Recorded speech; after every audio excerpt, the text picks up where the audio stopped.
ভালো গান গাইতে গেলে সারগাম জানতে হয়, সুর লয়ের উপরে চর্চা করতে হয়। ক্যামেরার সামনে যাই হাত পা ছিটাইলে আর চিৎকার করলে কিন্তু শিল্পী হওয়া যায় না। তা অবশ্য ঠিক। বন্ধ 3 দিন তোর বাড়ি গেলাম, দেখা পাইলাম না। গানের যদি এই অবস্থা চলতে থাকে তাহলে আপনারাও কাস্টমারের দেখা পাবেন না। প্রাণের সুর তুলে গান, তবে এই গান নিয়ে যদি কেউ অন্য কোনো মানে খুঁজতে যান তাহলেই গানের আয়োজন নিয়ে চলে কম্পিটিশন আজকাল।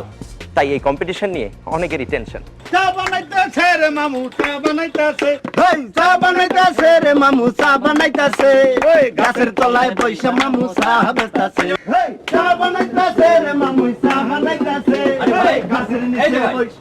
আপনারা এখানে বসে গান গাচ্ছেন? যে ভাই, কিন্তু কি হইছে? না, সারা বাংলাদেশ আপনাদের খুঁজছে।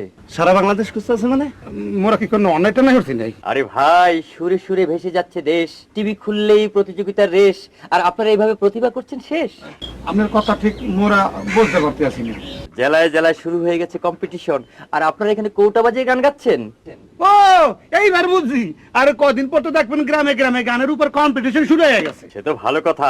ধরেন মুখ দেশে হয়েছে টিভি চ্যানেল 10টা, আর গ্রামের সংখ্যা হয়েছে 68,000। প্রত্যেকটা গ্রাম হইতে যদি 3 জন করে শিল্পী বাইরে যায়, হেলে শিল্পীর সংখ্যা গজাইলে কত? 2,04,000।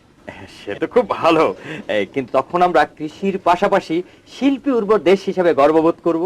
তা অবশ্য করবো, কিন্তু ভালো গান গাইতে গেলে সারগাম জানতে হয়, সুর লয়ের উপরে চর্চা করতে হয়। ক্যামেরার সামনে যাই হাত পা ছিটাইলে আর চিৎকার করলে কিন্তু শিল্পী হওয়া যায় না। তা অবশ্য ঠিক, কিন্তু যারা এই প্রতিযোগিতার আয়োজন করছে তারা কি না বুঝে করছে? নিশ্চয়ই ভালো একটা উদ্দেশ্য আছে। অবশ্যই আছে। কি? এই দিছে দর্শক আকৃষ্ট করে। বলেন কি? যে, গান নিয়ে কম্পিটিশনই হোক আর আকৃষ্ট করাই হোক, গানের যে অবস্থা, কে জানে গানের সিডি বিক্রি করতে গিয়ে নিতে হতে পারে এমন কোনো ব্যবস্থা। এক্সকিউজ মি, লেটেস্ট শিল্পীর লেটেস্ট কোন চিঠি আছে নাকি আপনার কাছে? আরে সিটি মানে লেটেস্ট শিল্পের তো আপনার সামনেই। মানে আপনি তো দেখছি দেশের কোনো খবরই রাখেন না। আমি ঠিক বুঝতে পারছি না যে। বুঝতে পারেন নাই? না না, এই যে কিছুদিন আগে আমাদের 68,000 গ্রাম থেকে 2,04,000 শিল্পী নির্বাচিত করা হইল। আমি তাদের মধ্যে থেকে নেত্রকোনা জেলার রুহি গ্রাম থেকে 3 জন সুপারস্টারকে আপনাদের জন্য এখানে উপস্থিত রেখেছি। আপনারা তাদের গান শুনবেন সরাসরি, এবং যার গান আপনার ভালো লাগবে আমি সাথে সাথে তাদের গান সিডি করে আপনার দিয়ে দিব। আমি ঠিক বুঝতে পারলাম না তো। হ্যাঁ, এইটাই তো লেটেস্ট। বন্ধু 3 দিন তোর বাড়িতে গেলাম, দেখা পাইলাম না। বন্ধু 3 দিন, বন্ধু 3 দিন তোর বাড়িতে গেলাম, দেখা পাইলাম না। বন্ধু 3 দিন। Beautiful beautiful. এইবার হচ্ছে রুহি নাম্বার 2।